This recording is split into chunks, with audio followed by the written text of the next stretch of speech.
Subscribe कीजिए अपने channel को और बेल आइकन को क्लिक कीजिए अपना लेटेस्ट मोबाइल वीडियो पाने के लिए। और अब खबरें आपको दिखाते हैं विस्तार से। आप नॉन स्टॉप 100 देख रहे थे, जिसमें आज की 100 खबरें हमने आप तक पहुंचाई। और अब आज की बड़ी खबर, कानपुर में 8 पुलिसकर्मियों की हत्या का आरोपी विकास दुबे अब तक फरार है, लेकिन उसके दबदबे के बारे में दंग करने वाले लगातार खुलासे हो रहे हैं। आज तक को मिली जानकारी के मुताबिक पुलिस विभाग में विकास दुबे का 1-2 नहीं बल्कि 200 पुलिस वाले मददगार रहे। ये वो पुलिसकर्मी थे जो विकास के लिए गुर्गे की तरह काम करते। ये सभी पुलिसकर्मी रडार पर हैं। इन सभी के मोबाइल सीडीआर खंगाले जा रहे हैं। विकास दुबे के इलाके में समानांतर सत्ता चल रही थी। थाने में तहरीर आता तो पहली सूचना विकास दुबे तक पहुंच जाती। ज्यादातर पेचीदा मामले विकास दुबे अपने घर पर सुलझाता था, यानी केस का फैसला अदालत की बजाय विकास दुबे अपने घर पर ही कर देता। इस मामले में निलंबित बीट दारोगा के शर्मा से पूछताछ हुई है, जिसने बताया कि 2 जुलाई को शाम 4 बजे विकास दुबे ने धमकी दी कि थानेदार को समझा लो, नहीं तो बिकरू गांव से लाशें उठेंगी।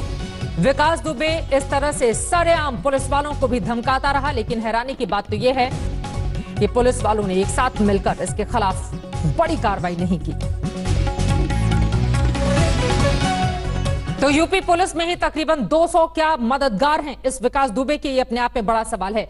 वहीं कानपुर में 8 पुलिसकर्मियों की हत्या का आरोपी विकास दुबे अब यूपी के टॉप 3 अपराधियों की लिस्ट में शामिल हो गया है। विकास दुबे के अलावा 2 ऐसे अपराधी हैं जिनके ऊपर 2.5 लाख का इनाम है। इनमें से एक है मेरठ का मोस्ट वांटेड बदन सिंह बद्दो, जो कि फरार चल रहा है, और दूसरा पश्चिमी यूपी का दुर्दांत अपराधी आशुतोष है।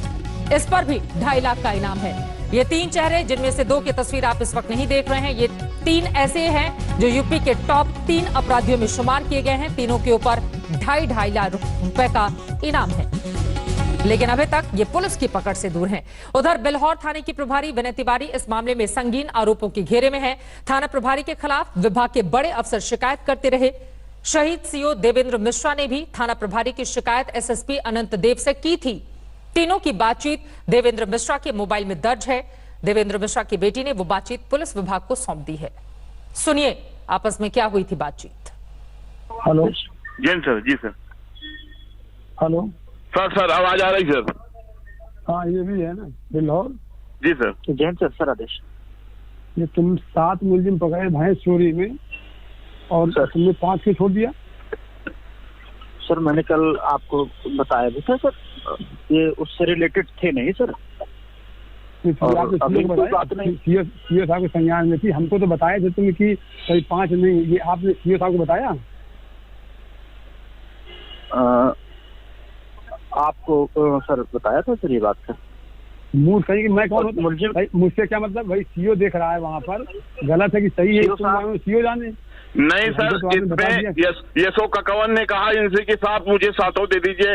इन्होंने कहा बहुत बड़ा मैं गुड वर्क करूंगा, बहुत बड़ा गुड वर्क करूंगा, और उसको जाकर के एक बुढ़ा 70 साल का दे दिया, एक वो कर दिया, बाकी सर छोड़ दिया सर 5 मुलजिम। और अब मैं यशो ककवन बता देंगे पूरी बात। बिल्कुल ईमानदारी से साहब पूछ लें। अभी नहीं तो 2 दिन तक वो 7 मुलजिम बैठे रहे, 2 दिन तक मुलजिम बैठे रहे 7। तुमने सीओ से पूछा? जब सीओ के संज्ञान में था तो सीओ को पहले कन्विंस करते कि भाई ये ऐसा ऐसा क्या करना है, तब आप बताते। मैं आज सर उपलब्ध नहीं हो पाए सर। मैं आज भी सर के पास गया था साहब के। आज तो मेरी ड्यूटी लगी थी आगरा में। आप कब मुलजिम आज से थोड़ा बैठे हैं? मुलजिम 3 दिन से बैठे हैं सर। कोई मैंने मतलब क्या आपको सीओ से मतलब नहीं है? आप जो है रेप वाला मुलजिम आपने छोड़ दिया, मुझसे बताया तक नहीं। अगर जब रेप वाला मुलजिम का जब मर जाती लड़की तो सीओ सस्पेंड होता था वो। आप जो नहीं अपने बिना मनमानी कर रहे हैं आप। किसकी बात कर रहे हैं साहब? मैं कह रहा हूँ जो पब्लिक वालों ने पकड़ा था उसमें भी आप इसी तरह किए हैं। अभी वो आदि मुकदमा भी है, जिसकी लड़की थी वो भी है, कटियार को जो छोड़ा गया था वो भी है। मेरे पास पूरा मैं सामने पेश कर सकता हूँ सर। आप बिल्कुल वो कर लें, आपके नॉलेज में सर बात डाली थी। वो लड़की को सर मैं ही लाया था पकड़ करके लड़के को। तो क्यों छोड़ा गया कटियार को? आपने मुझसे बताया था क्या कि मैं छोड़ रहा हूँ? 7 मुलजिम वहाँ 7 पकड़े गए, और साथ में पकड़ने के बाद सीओ के संज्ञान में था और वहाँ पर पूरी बात ही तो सीओ साहब बताते कि साहब ये निर्दोष है, ये दोषी हैं। सर सीओ साहब से मेरा संपर्क नहीं हो पाया, ये बात क्यों नहीं हो पाया? है मैं अभी भी आदमी हमसे संपर्क हो सकता है, फोन क्यों नहीं हुआ संपर्क? फोन से बताते आप। सर ये जरूर मुझसे गलती हुई है, बाकी मैं 12 बजे बिल्लाओ से चला हूँ छोड़ा है, आगरा के लिए। आदमी को गलत तरीके से छोड़ा है सर। अभी आप जाइए सीओ के पास बैठ कर पूरी बात बताइए और अगर ये सही हो, आप कन्विंस हो सीओ साहब, तो ठीक है, नहीं एक रिपोर्ट दीजिए इनके खिलाफ। मैं सर आगरा आ गया हूँ सर। एसओ विनय तिवारी को लेकर शिकायत को अनसुनी किया गया और ये लगातार होता रहा जिस तरह की खबरें सामने आ रही हैं। आखिरकार 8 पुलिसकर्मियों की हत्या का आरोपी विकास दुबे कहां फरार हो गया है, इस वक्त देश के सामने यही सबसे बड़ा सवाल है। 4 दिन गुजर चुके हैं, बीत गए हैं, लेकिन विकास दुबे का कहीं भी सुराग पुलिस के पास नहीं है। विकास की तलाश में यूपी में जगह जगह पोस्टर लगाए गए हैं। विकास दुबे पर 2.5 लाख का इनाम घोषित किया गया है। उसे पकड़ने के लिए उसके करीबियों पर भी शिकंजा कसा जा रहा है। ये 5 अलग अलग तस्वीरें फिरोजाबाद, लखीमपुर, उन्नाव की आपके सामने हैं, जहां पर एक तरफ विकास के करीबियों पर शिकंजा कसा जा रहा है, तो लेकिन दूसरी तरफ 4 दिन गुजर जाने के बावजूद अभी तक विकास दुबे पकड़ में नहीं आया है। अब सवाल यह है कि क्या इस वक्त भी कोई ऐसा है जो उसको बचाने की कोशिश कर रहा है और पुलिस कुछ कर नहीं पा रही, क्योंकि 200 पुलिसकर्मी भी इस पूरे मामले पर पुलिस के रडार पर हैं, जिनके मोबाइल फोन खंगाले जा रहे हैं कि आखिर वो लोग कैसे विकास दुबे को अपना सपोर्ट देते थे। सीओ बिल्लौर के ऑफिस, एसपी रूरल के ऑफिस एवं एसएसपी की कॉन्फिडेंशियल एवं जो क्लरिकल ऑफिस जिसमें जो दंड बाबू के ऑफिस, सब में चेक कराया गया है। इनमें से रिसीविंग एवं डिस्पैच रजिस्टर, इन दोनों में ना तो इस चिट्ठी के संबंध में कोई उल्लेख है, ना तो 14 तारीख को एसओ के खिलाफ कोई अन्य रिपोर्ट रिसीव हुआ है। इस संबंध में कोई उल्लेख नहीं है, ना कोई इस संबंध में कोई फाइल यहाँ पे पाए गए हैं। फिर भी इस संबंध में और भी गहराई से हम जांच कर रहे हैं कि इस चिट्ठी का जो जेन्युइनिटी के संबंध में हम लोग और जांच कर रहे हैं। जो भी तथ्य सामने आएगा उसके आधार पर कार्रवाई की जाएगी। उधर विकास दुबे के खिलाफ सबूतों की तलाश में यूपी पुलिस तमाम जगहों पर छापेमारी कर रही है। विकास दुबे के घर के करीब एक कुएं को भी पुलिस खंगाल रही है। पुलिस को शक है कि कुएं में पुलिस से छीने हथियार हो सकते हैं। हम इस वक्त कानपुर के उसी बिकरू गांव में हैं, जहां विकास दुबे ने ताबड़तोड़ फायरिंग करवाकर 8 पुलिस वालों को शहीद कर दिया। अब पुलिस इस पूरे मामले में जांच कर रही है और सबूत तलाशने की कोशिश कर रही है। हम जिस जगह पर खड़े हैं, यहाँ पर एक कुआं बना है जो कि गांव के बीच का कुआं है और पुलिस को शक है कि इसके भीतर भी तमाम सबूत हो सकते हैं। लिहाजा पुलिस ने इसको खंगालने का फैसला किया है और चूंकि ये अंदर से काफी गंदा है और गहरा है, इसीलिए इसके अंदर का पानी निकालने के लिए यहाँ पर पंपिंग सेट लाया गया है, जिससे इसका पानी निकाला जाएगा और उसके अंदर देखा जाएगा कि किसी तरीके का सबूत है या नहीं है। और ये कुआं जो है वो ठीक घर के बगल में है विकास दुबे के, और जिस रात ये घटना हुई पूरी उस रात इसके अंदर तमाम जो है यहाँ पर हड़बड़ी में तमाम लोग भागे थे। कहीं कोई इसमें गिर तो नहीं गया या फिर कोई सबूत या फिर पुलिस के हथियार इसमें तो नहीं चले गए, क्योंकि पुलिस के तमाम हथियार भी गायब हैं। इसके लिए तमाम कोशिश पहले हो रही थी। यहाँ पर तार का कनेक्शन लाया गया, रस्सी के जरिए यहाँ पर हुक बना करके कोशिश की गई कि इसके अंदर से निकालने की और तलाशने की कोशिश की जाए। जब कामयाबी नहीं मिली उसके बाद अब पंपिंग सेट लाया गया। आप देख सकते हैं ये हुक है, इसके जरिए पहले निकालने की कोशिश हुई जिससे कि कुछ इसके अंदर से सबूत इकट्ठा हो सके। उसके बाद ये पंपिंग सेट लाया गया है और ये पंपिंग सेट लगा करके इसके अंदर से तलाशी ली जाएगी कि आखिरकार इसके भीतर क्या है। हो सकता है इसके अंदर कोई सबूत मिले, लेकिन पुलिस को आशंका है कि इसके अंदर कुछ ऐसा सुराग मिल सकता है जो उस रात की भगदड़ में और ताबड़तोड़ फायरिंग के बीच में जो कुछ हुआ उस पर कुछ रोशनी डाल सकता है। कैमरामैन नीरज कुमार के साथ शिवेंद्र श्रीवास्तव, कानपुर, आज तक। नमस्कार, शाम के 4:30 बज चुके हैं। आप देख रहे हैं आज तक। आपके साथ मैं हूं चित्रा त्रिपाठी। आप चैन की नींद सो सकते हैं क्योंकि सरहद पर हमारे जाबाज दिन रात अलर्ट रहते हैं। लद्दाख में फॉरवर्ड एयरबेस पर वायुसेना के वॉरियर रात में भी उड़ान भरते हैं। आज तक पर आप देखिए रात के अंधेरे को चीरते हुए वायुसेना का ऑपरेशन मिडनाइट और इसकी ये 3 तस्वीरें। चिनूक हेलीकॉप्टर, अपाचे हेलीकॉप्टर और MiG-29 की ये तस्वीरें आपको हम दिखा रहे हैं। जब आसमान में इनकी गर्जना होती है, दुश्मन दहशत में होता है और हिंदुस्तान चैन की सुकून की नींद सोता है। ताकत वतन की जिन लोगों से है उन्हीं पर यह खास पेशकश और उसी को बताती हुई हमारी ये रिपोर्ट। एयरफोर्स का ऑपरेशन मिडनाइट, चौकन्ना चिनूक, अपाचे की उड़ान, हेलीकॉप्टर से हुंकार, फाइटर जेट भी तैयार। दिन हो या रात, वायु भी ये घातक हथियारों से लैस अपाचे हेलीकॉप्टर है जो दुश्मन के लिए उड़ती मौत। ये करगिल में पाकिस्तान को धूल चटाने वाले MiG-29 की उड़ान, ये दुनिया के सबसे बेहतरीन हैवीवेट हेलीकॉप्टर में एक चिनूक है। जब पड़ोसी चीन जैसा हो तो तैयारी भारतीय वायुसेना जैसी ही होनी चाहिए। दिन हो या रात, चीन को किसी भी वक्त जवाब देने के लिए वायुसेना पूरी तरह तैयार है और ये तस्वीरें इसकी गवाह है। जब रात के वक्त आप अपने घरों में सुरक्षित सो रहे होते हैं, तब भी वायुसेना के वीर मोर्चे पर होते हैं। इनके लिए दिन या रात सब एक है।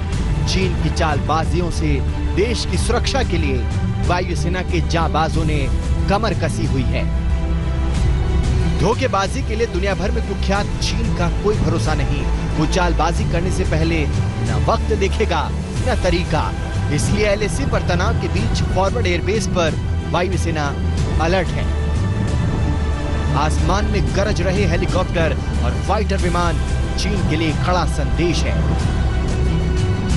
आज तक के कैमरे में कैद ये अपाचे हेलीकॉप्टर है जो फ्यूल भरने के लिए उतरा है। LAC के नजदीक अपाचे की उड़ान सरहदों की सुरक्षा सुनिश्चित करती है। अपाचे हेलीकॉप्टर को माउंटेन वॉरफेयर के लिए बेहतरीन माना जाता है। इसकी रफ्तार 280 किलोमीटर प्रति घंटा है। इसका डिजाइन ऐसा है जिससे रडार पर पकड़ना मुश्किल है। अपाचे एंटी टैंक मिसाइल से लैस है। हेलीकॉप्टर के नीचे लगी राइफल में एक बार में 1200 गोलियां दागी जा सकती हैं। एक बार में 2.25 घंटे तक उड़ सकता है। इस फॉरवर्ड एयर बेस से वायुसेना का अपाचे हेलीकॉप्टर नाइट ऑपरेशन के लिए तैयार हो रहा है। रिफ्यूलिंग की जा रही है, साथ ही इसकी जांच की जा रही है, क्योंकि रात का ऑपरेशन काफी खतरों से भरा होता है। हालांकि अपाचे हेलीकॉप्टर की बात करें तो ये बहुत ही एक अच्छा हेलीकॉप्टर है, खासतौर से माउंटेन वॉरफेयर के लिए। इस वक्त जिस इलाके में भारत और चीनी सेना आमने सामने खड़ी है, उस इलाके में अपाचे हेलीकॉप्टर दिन और रात के वक्त दुश्मन के खिलाफ ऑपरेशन को अंजाम दे रहा है। और इस वक्त न सिर्फ अपाचे बल्कि इसके अलावा चिनूक और Mi-17 जैसे हेलीकॉप्टर भी इस ऑपरेशन का हिस्सा हैं। इसके साथ ही जो लड़ाकू विमान है वायुसेना का, वो भी दिन और रात के वक्त लगातार उड़ान भर रहे हैं। वायुसेना के ऑपरेशन मिडनाइट में लड़ाकू विमान MiG-29 भी शामिल है, जो 2000 किलोमीटर प्रति घंटे की रफ्तार से उड़ता है। इसकी रेंज 1400 किलोमीटर है। ये हवा में ईंधन भरने की क्षमता रखता है। अत्याधुनिक मिसाइल से लैस MiG-29 किसी भी स्थिति में उड़ान भर सकता है। वायुसेना के इस नाइट ऑपरेशन के दौरान वायुसेना के लड़ाकू विमान Su-30 के अलावा MiG-29 हिस्सा ले रहे हैं। और जबकि अगर हेलीकॉप्टर की बात की जाए तो अपाचे, चिनूक और Mi-17 जैसे हेलीकॉप्टर नाइट फ्लाइंग का हिस्सा हैं। इस वक्त चीन सरहद पर जिस तरह से दोनों सेनाएं आमने सामने खड़ी हैं, ऐसे में वायुसेना दुश्मन को कोई मौका नहीं देना चाहती और इसीलिए दिन और रात 24 घंटे वायुसेना के जो लड़ाकू विमान हैं, हेलीकॉप्टर हैं, वो दुश्मन की हर हरकत पर नजर रख रहे हैं। MiG-29 के अलावा लड़ाकू विमान Sukhoi-30 भी वायुसेना के रात भर चलने वाले ऑपरेशन का हिस्सा है। Sukhoi-30 भारतीय वायुसेना का सबसे ताकतवर एयरक्राफ्ट माना जाता है। बालाकोट एयर स्ट्राइक के दौरान भी सुखोई ने नाइट ऑपरेशन के जरिए अहम भूमिका निभाई थी। भारतीय वायुसेना का हर उपकरण तथा वायु योद्धा रात्रि युद्ध प्रक्रिया में निपुण है। हम हर परिस्थिति में अपने लक्ष्य को भेदने में पूर्णतः सक्षम हैं। LAC के नजदीक चीन की चालबाजी से निपटने के लिए हैवीवेट हेलीकॉप्टर चिनूक भी तैयार है। चिनूक दुर्गम और ज्यादा ऊंचाई वाले स्थानों पर जवानों, हथियारों, मशीनों को ले जाने में सक्षम है। ये 20,000 फीट की ऊंचाई तक उड़ान भर सकता है। लादेन के खात्मे के वक्त अमेरिका ने भी चिनूक का ही इस्तेमाल किया था। ये multi role vertical lift platform वाला हेलीकॉप्टर है। ये रात में भी उड़ान भरने और ऑपरेशन करने में सक्षम होते हैं। इस वक्त हम आपको चिनूक ट्रांसपोर्ट हेलीकॉप्टर का ऑपरेशन दिखा रहे हैं रात के वक्त। और इस जैसे हालात चीन सरहद पर बने हुए हैं, ऐसे में वायुसेना के एक ट्रांसपोर्ट हेलीकॉप्टर भी पूरी रात ऑपरेशन को अंजाम दे रहे हैं। इस वक्त भारतीय वायुसेना के पास ऐसे ट्रांसपोर्ट हेलीकॉप्टर 15 मौजूद हैं और खासतौर से ऊंचे पहाड़ी इलाकों में जो हमारे जवान फॉरवर्ड पोस्ट पर मौजूद हैं, उन तक राशन, हथियार पहुंचाने में अहम भूमिका निभाते हैं। 15 डिग्री तापमान और तेज बर्फीली हवाओं के बीच वायु सैनिक सरहद की निगरानी के इस मिशन में जुटे हुए हैं। आज तक की टीम को एयरफोर्स के मिडनाइट ऑपरेशन को कवर करने का मौका मिला। रात 8 बजे शुरू हुए वायुसेना के ऑपरेशन में एक हेलीकॉप्टर और लड़ाकू विमानों ने उड़ान भरी। यहाँ पर तैनात सैनिक दोहरी चुनौती से निपट रही हैं। एक तरफ बर्फीले मौसम की दुश्वारियां और दूसरी तरफ चीन जैसे चालबाज। Manjeet Negi, forward airbase, Ladakh. आज तक। आसमान में आप भारत की तैयारी देख चुके हैं, अब जमीन पर तैयारियों की झलक आपको दिखा देते हैं। लद्दाख में LAC तक जाने वाली सामरिक सड़कों और पुल के लिए युद्ध स्तर पर काम हो रहा है। आज तक की ये एक्सक्लूसिव रिपोर्ट देखिए। ये वो पुल है जिसने चीन की चिंता बढ़ाई। ये वो सड़क है जिससे शैतान चीन सख्ते में आ। सिर्फ 3 महीने में 3 पुल बने और चीन के पसीने छूटने लगे। कहते हैं हिम्मत मर्दा तो मदद खुदा, इरादे फौलादी हो तो चट्टानी मुश्किलों का भी चुटकियों में समाधान हो जाता है। ये पुल सीमा सड़क संगठन की रात दिन की मेहनत और जज्बे का कमाल है। इस सामरिक अहमियत वाला वो पुल है जिसके बनने से सेना के साजो सामान और हथियार बिना किसी बाधा के सीधे LAC तक पहुंच जाएंगे। सरहद पर चीनी सेना के साथ तनाव के बीच इस वक्त इस नए पुल की वजह से सेना के टैंक और बड़े हथियार आसानी से लद्दाख से लगने वाली सरहद तक पहुंच रहे हैं। लेकिन 3 महीने पहले ऐसा नहीं था। यहां पर लोहे का एक छोटा वैली ब्रिज था, लेकिन BRO ने रिकॉर्ड 3 महीने के अंदर इस नए पुल को तैयार किया है। और ऐसे करगिल से लेकर लेह तक ऐसे 3 नए पुल 3 महीने के अंदर तैयार किए गए हैं। ये नेमो ब्रिगेड है। यहाँ सेना के हजारों जवान तैनात है। BRO ने 3 महीने के भीतर यहाँ कंक्रीट का शानदार और मजबूत पुल बना दिया है। नतीजा, जहाँ पहले हवाई मार्ग के जरिए सैन्य साजो सामान सरहद तक पहुँचते थे, तो अब इन पुलों से आवाजाही होगी। पिछले 3 सालों में BRO ने काफी तेजी के साथ काम किया है। खासतौर से ऐसे पुराने सामरिक पुलों को बदलने का काम चल रहा है। ये पुराने लोहे के पुल हैं जिन्हें बदलकर अब नए कंक्रीट के पक्के पुल बनाए जा रहे हैं। अब तक करीब 20 ऐसे पुल बनाए जा चुके हैं, जबकि 20 और यानी कि कुल 40 पुलों पर काम चल रहा है। और जिसकी वजह से सेना की जो सरहद तक पहुंचने की आवाजाही है, सेना के जो बड़े हथियार टैंक हैं, उनकी आवाजाही आसानी से हो रही है। मौसम की मुश्किलों और कोरोना की चुनौती के बीच BRO ने कमाल का काम किया है। ऐसे 3 पुल 3 महीने में बनकर तैयार हो चुके हैं, जिनसे सेना को नई ताकत मिली है। एक लोहा ब्रिज था, बेली ब्रिज, जो कि कोई सक्षम नहीं था कि वो लोड क्लास 24R था।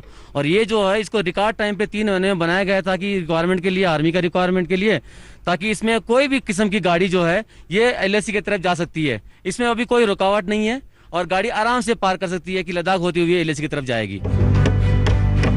दाद देनी पड़ेगी सीमा सड़क संगठन की, जो मुश्किल हालात में भी अपनी जिम्मेदारी बखूबी निभा रहा है। लद्दाख में भारत की चीन के साथ 1200 किलोमीटर लंबी LAC है। इस इलाके में BRO 40 सामरिक पुलों का निर्माण कर रहा है। पिछले 3 सालों में 20 सामरिक पुल बनकर तैयार हो गए हैं। ये पुल भारतीय जांबाजों की शक्ति का प्रतीक है। पहले नदी के ऊपर यहाँ पतला सा लोहे का ब्रिज था, इतना पतला कि इससे न टैंक गुजर सकते थे, न तोप और बड़े वाहन। मगर 3 महीने के भीतर BRO ने यहाँ ऐसा पुल बनाया है कि चीन तड़प उठा है। पहले इस सड़क पर इस तरह के पुराने लोहे के पुल बनाए गए थे, जिन्हें वैली ब्रिज कहा जाता था।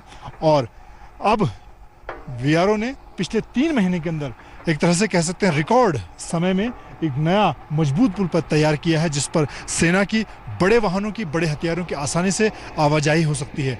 और यहाँ पर BRO मुश्किल हालात में, कई तरह की दुश्वारियाँ हैं। मौसम यहाँ पर लगातार बर्फबारी का मौसम रहता है, ठंडा है, और उसके साथ ही जो कोविड की चुनौती है उसके बीच में मजदूरों का मनोबल यहाँ बनाए रखना, यहाँ पर आधुनिक मशीनों के साथ जो मजदूर हैं वो दिन रात मुश्किल हालात में लगातार काम कर रहे हैं। चीन की तड़प बढ़ी है।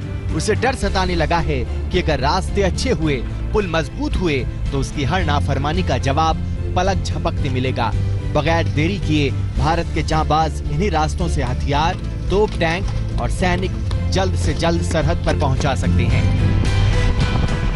आज तक वो पहला चैनल है जो लेह से साउथ पुल होते हुए दुनिया की सबसे ऊंचे मोटरेबल रोड खरदुंगला पहुंचा।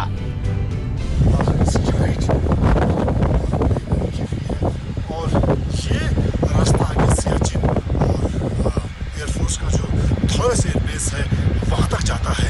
और इस वक्त यहाँ पर बर्फ देखी जा सकती है कि पूरा इलाका बर्फ से ढका हुआ है। और इस वक्त जुलाई के महीने में यहाँ पर ये हालात है। सेना की यहाँ पर लगातार मौजूदगी है। सालों में बीआरओ ने खरदुंगला सामरिक सड़क को सिंगल लेन से डबल लेन में बदल दिया, यानी सेना के बड़े वाहन, हथियार, टैंक आसानी से सियाचिन, दौलत बेग ओल्डी और दूसरे इलाकों में पहुंचने लगे हैं। भारत खुद को सरहद पर बहुत शक्तिशाली बना रहा है और चीन की चिंता बढ़ा रहा है। कैमरामैन संजय चौधरी के साथ मंजीत नेगी, नीमू, लेह आज तक। इन्हीं तस्वीरों को देखकर लगातार परेशान हो रहा है चीन। इसी के साथ एक छोटे से ब्रेक के लिए हम रुकेंगे, कुछ और बड़ी खबरों के साथ फौरन लौटते हैं। आप देखते रहिए आज तक। नमस्कार, मैं हूं अंजना ओम कश्यप। हमें उम्मीद है ये वीडियो आपको पसंद आया होगा। लेटेस्ट खबरों के लिए यूं ही देखते रहिए आज तक और इस वीडियो के पसंद आने पर लाइक, शेयर एंड सब्सक्राइब करना ना भूलें।